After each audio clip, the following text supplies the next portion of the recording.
L-appell tal-Awtorità għall-Ambjentu r-Riżorsi għal proġett ta' high-rise f'Times Square turi kemm ċertu kritika kienet prematura.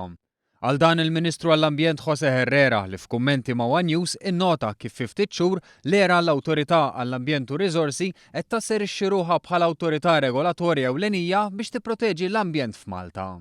Illum għandha dan il-poter li tappella u b'mod awtonomu u mod indipendenti hija qed tappella minn waħda mid-deċiżjonijiet li tieħdu mill-Awtorità tal-Ippjanar.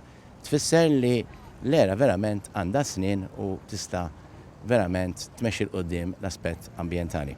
Herrera saħaq li għandna nħallu l-awtoritajiet regolatorji jikkontemplaw fis-serenità x'għandhom jagħmlu u l-kritika ssir wara. Dan fid-dawl li sa ftit ilu din l-awtorità kienet biss dipartiment fi ħdan il-MEPA mingħajr il-poter ta' Appell, xi ħaġa li issa żiedet il-livell ta' skrutinju. Għaldaqstant Herrera tenna li l-awtorità qed tħares lejn l-iżvilupp b'mod sostenibbli.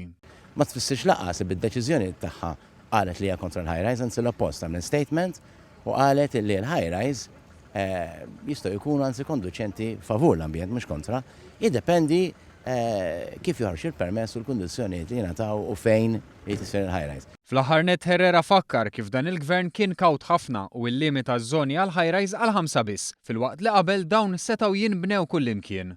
Innota fil-fatt kif minħabba l-permessi li nataw qabel din il-bidla se jittella high-rise f'għawdex. Temm jgħid li mhux l-iskop li jitrażżan il-progress għax l-iżvilupp jekk isir kif suppost jista' jkun saħansitra favur l-ambjent.